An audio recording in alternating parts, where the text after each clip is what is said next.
Okay, so now we'll be starting with digestion of lipids. Digestion of lipids.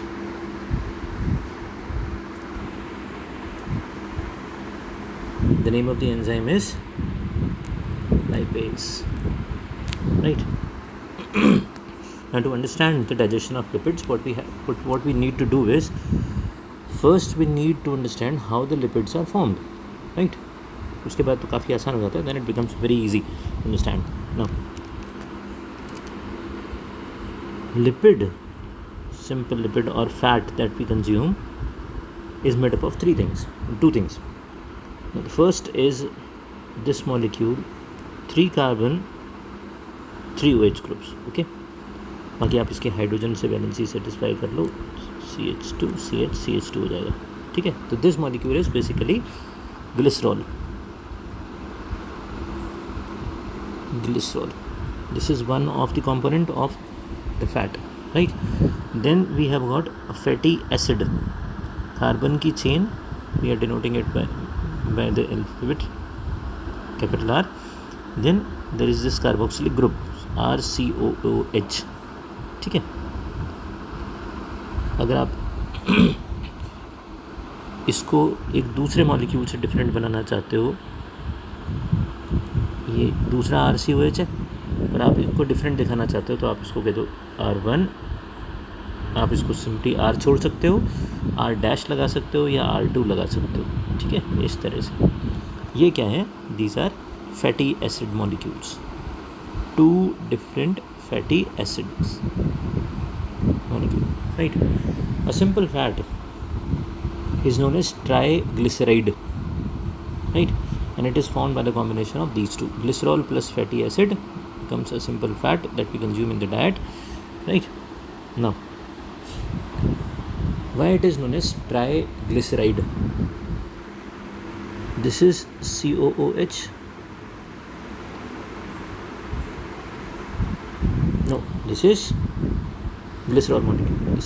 इसका OH आप यहाँ लिख दीजिए, इसका OH यहाँ लिख दीजिए और इसका OH यहाँ लिख दीजिए. ठीक है, this is glycerol molecule.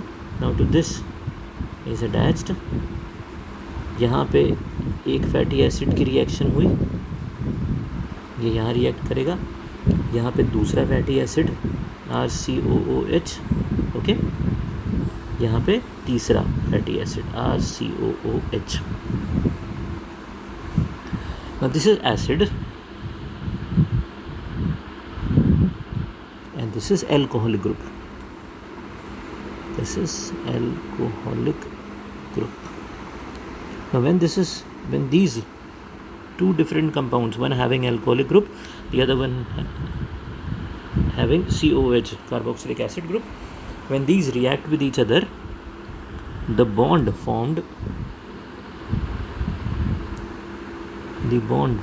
is ester bond, ESTER, ester bond, और ester linkage is formed. ठीक है, तो यहाँ पे अब हर एक जगह पर यहाँ से ये निकला OH और इसका निकला H. ठीक है, तो -OH और -H इस तरह से. यहाँ पे भी -OH -H -OH, removal of H. ठीक है, तो यहाँ से बेसिकली क्या हुआ, एक वाटर का मॉलिक्यूल यहाँ निकला -H2, एक यहाँ से निकला और एक यहाँ से निकला. तो कितने एस्टर बॉन्ड्स कितने बन गए? 3. ठीक है, तो फाइनल जब आपको स्ट्रक्चर दिखाई देगा वो क्या दिखाई देगा? RCOO, right, C, then CO, ये स्ट्रक्चर बन जाएगा फाइनली. ये 2 फैटी एसिड जुड़ गए और यहाँ पे आप ये तीसरा फैटी एसिड जोड़ दीजिए इस तरह से. ठीक है, ये हो गया. ठीक है, अब यहाँ पे ये H2 ये हो गया, राइट. तो यहाँ पे this is the first ester bond which is formed, this is the second ester bond which is formed, ये बॉन्ड, ठीक है, और यहाँ पे this is the third ester bond which is formed, ठीक है। तो ये अब ये ट्राई एस्टर हो गया ट्राई मीन्स 3, और इसी कंपाउंड को हम क्या बोल देते हैं, this is try glyceride, GLYCERIDE, this is try glyceride molecule, this is how it is formed. So,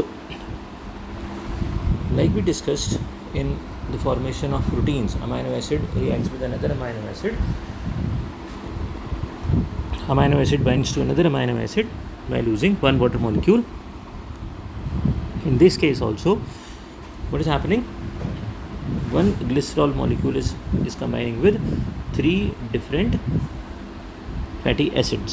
Now when the fats would be digested, what will happen, fat would first lose one fatty acid minus fatty acid, अब इसमें 2 fatty acid रह गए, ठीक है। तो ये क्या बन गया, डाईएसाइल ग्लिसरॉल, डाईएसाइल ग्लिसरॉल बन गया, ठीक है। Now then this डाईएसाइल